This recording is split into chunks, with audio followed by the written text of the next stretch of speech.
Hello दोस्तों, स्वागत है हमारे यूट्यूब चैनल नर्सिंग ज्ञान कोश में। मेरा नाम है चंदन और आप देखना शुरू कर चुके हैं जीएनएम सेकेंड ईयर वालों के लिए मेडिकल सर्जिकल नर्सिंग 2 से कुछ इंपॉर्टेंट क्वेश्चंस और उनके आंसर्स को।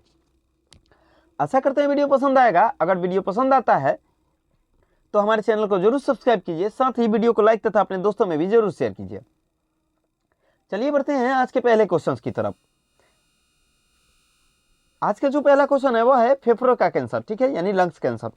जैसा कि आप पिछले 2-3 वीडियो से देख रहे हैं कि हम लोग लगातार अभी कैंसर पे चल रहे हैं, यानी कैंसर के क्वेश्चंस को देख रहे हैं, ठीक है। आज उसी कड़ी में हम लोग देखेंगे फेफड़ों का कैंसर यानी लंग्स कैंसर को, ठीक है। अगर फेफड़े की कोशिकाएं जो होती हैं वो अनियंत्रित तरीके से विभाजित होकर और उसका गुच्छा बनाती है यानी नियोप्लाज्म बनाती है, उसी स्थिति को हम लोग फेफड़े का कैंसर बोलते हैं, जो कि उपकला लसिका गांठ या अन्य स्थानों पर भी ये हो सकती हैं, ठीक है। फेफड़े का जो कैंसर होता है उसमें फेफड़े की उद्दक या कोशिकाएं जो होती है वह अनियंत्रित तरीके से टूट के और गुच्छा का रूप ले लेती हैं।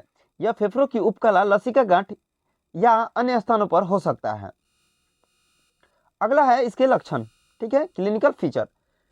फेफड़े के कैंसर में गंभीरता बढ़ने के साथ गंभीर लक्षण भी उत्पन्न होते हैं, जैसे खांसी आना, आवाज में खराश, सांस लेते समय दर्द होना, बलगम में खून आना, सीने में तेज दर्द होना, तेज बुखार, हाइपरभूख न लगना, वजन घटना, सीने में पानी भरना, फेफड़े में संक्रमण होना, ये आम बात होती है। जो फेफड़े के कैंसर से संबंधित लक्षण होते हैं उसमें खांसी आता है, आवाज में खराश, सांस लेते समय दर्द वगैरह होता है, बलगम में खून आता है, साथ ही सीने में तेज दर्द, तेज बुखार, भूख नहीं लगता है, वजन घटना, सीने में पानी भरना तथा फेफड़े में संक्रमण ये होता है। अगला है निदान, ठीक है, यानी इसके क्या क्या निदान है। तो पहला है चेस्ट एक्सरे, दूसरा सीटी स्कैन ब्रोंकियोस्कोपी, तीसरा स्पुटम साइटोलॉजी, चौथा होता है फाइन नीडल एस्पायरेशन बायोप्सी, ठीक है। फेफड़े के जो कैंसर के जांच है उसमें चेस्ट एक्सरे किया जाता है, CT scan bronchoscopy, sputum cytology और फाइन नीडल एस्पायरेशन बायोप्सी किया जाता है। साथ ही इसमें उपचार में हम लोग कीमोथेरेपी देते हैं, साथ ही रेडियोथेरेपी भी दिया जाता है, थेरेपी, सर्जरी और BAE यानी ब्रोंकियल आर्टरी एम्बोलिजाइजेशन भी इसमें करते हैं। यानी इसके निदान में हम लोग कीमोथेरेपी देते हैं, रेडियोथेरेपी देते हैं, लेजर थेरेपी देते हैं, साथ ही सर्जरी करके उस जो क्षेत्र होता है जहाँ पे ट्यूमर या कैंसर के जो भी प्रभावित क्षेत्र होते हैं उसको काट के हटा दिया जाता है। साथ ही BAE यानी ब्रोंकियल आर्टरी एम्बोलाइजेशन भी करते हैं, जिसमें एंजियोग्राफी की सहायता से कैंसर की गांठ को होने वाली ब्लड सप्लाई को ही रोक दिया जाता है, जिससे उनका वृद्धि रुक जाता है और सर्जरी करके उसको काट के हटा दिया जाता है। आगे बढ़ते हैं, अगला है नर्सिंग प्रबंधन, ठीक है। तो नॉर्मली है जो भी कैंसर के जो भी अन्य मरीज होते हैं उनकी तरह ही इनका भी देखभाल किया जाता है, जिसमें वाइटल साइन का हम लोग लगातार अवलोकन तथा रिकॉर्ड करते हैं। साथ ही सभी दवाइयाँ नियमित रूप से देते हैं। कैंसर की स्थिति व गंभीरता के बाद चेस्ट ट्यूब की अनिवार्यता के बारे में भी जानकारी देते हैं। साथ ही सांस लेने में कठिनाई होने पर O2 एडमिनिस्टर करते हैं। रोगी के पोषण स्तर को बनाए रखने के लिए IV फ्लूइड व पोषक तत्वों से युक्त भोजन प्रदान करते हैं। साथ ही रोगी के साथ विश्वासपूर्ण जो नर्स रोगी संबंध यानी NPR होता है विकसित करना तथा रोगी को मनोवैज्ञानिक सहारा प्रदान करना भी ये नर्स का कार्य होता है। साथ ही श्वसन मार्ग के अवरुद्ध होने पर ब्रोंकियोडायलेटर देना चाहिए, वह चूसन करना चाहिए, ठीक है, यानी सक्शन करना चाहिए। साथ ही रोगी को श्वसन संबंधित जटिलताओं से बचाने का भी प्रयास करना चाहिए। तो ये हो गया कुछ नर्सिंग प्रबंधन, जिसमें वाइटल साइंस का हम लोग निगरानी करते हैं, दवाइयाँ उचित समय पर देते हैं, गंभीरता की स्थिति में उसका चेस्ट ट्यूब की डालते हैं, साथ ही सांस लेने पर कठिनाइयाँ होने पर O2 सप्लाई करते हैं, पोषण बनाए रखने के लिए IV फ्लूइड और पोषक तत्व देते हैं। साथ ही NPR संबंध भी अच्छी तरह से स्थापित करते हैं और साइकोलॉजिकल सपोर्ट भी देते हैं। अगर श्वसन मार्ग अवरुद्ध है तो ब्रोंकियोडायलेटर करते हैं। साथ ही श्वसन संबंधी जटिलता से बचने का भी प्रयास इसमें किया जाता है। अगला है प्रोस्टेट कैंसर, ठीक है। जो मेल के प्रोस्टेट ग्रंथि होती है उसी में अगर कोशिकाएं जो होती हैं अनियंत्रित तथा तीव्र विभाजन करके अगर नवीन अपरिपक्व कोशिकाओं का जन्म देती हैं या गुच्छा बनाती है, उसी को हम लोग प्रोस्टेट कैंसर को बोलते हैं। यानी प्रोस्टेट में होने वाले कैंसर को हम लोग प्रोस्टेट कैंसर के नाम से जानते हैं। इसका कारण प्रोस्टेट में असमान वृद्धि यानी BPH और बेनाइन प्रोस्टेट हाइपरट्रोफी, साथ ही एड्रोजन एस्टर बढ़ा हुआ, 55 वर्ष से अधिक आयु, अफ्रीका के लोग यानी ब्लैक रेस जो होते हैं वो, साथ ही रिकरेंट UTI अगर हो रहा है, बार बार संक्रमण हो रहा है, तो उस स्थिति में भी ये होता है, ठीक है। तो प्रोस्टेट कैंसर जो होता है वो प्रोस्टेट में होने वाला एक कैंसर होता है, जिसमें प्रोस्टेट की जो ग्रंथि होती है उसमें कोशिकाओं का अनियंत्रित तथा तीव्र विभाजन होता है।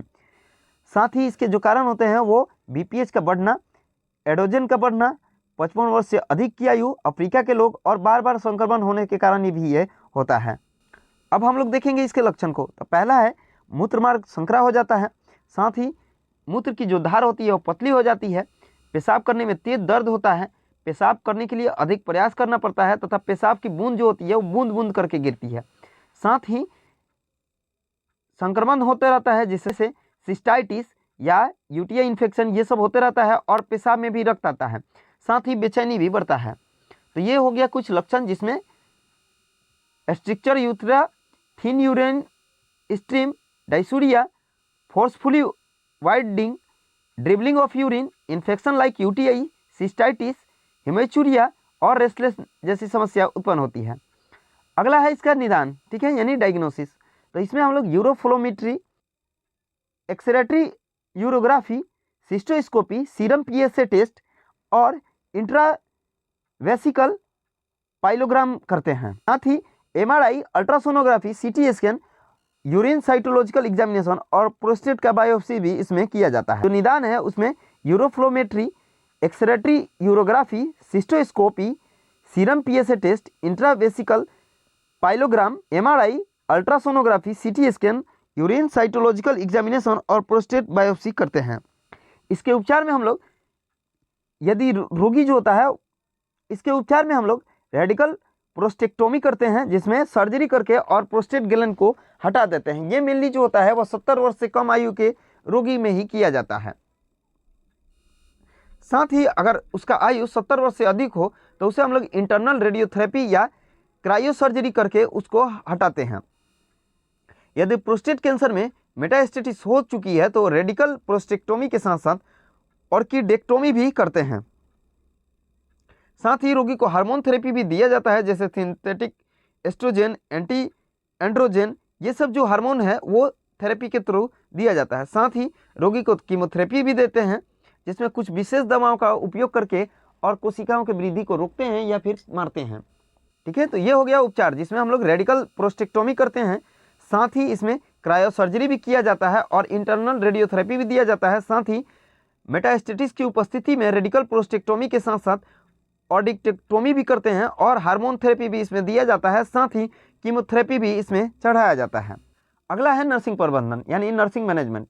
इसमें रोगी के साथ विश्वासपूर्ण व्यवहार विकसित करना चाहिए, साथ ही रोगी के प्रश्नों का सकारात्मक ढंग से जवाब देना चाहिए।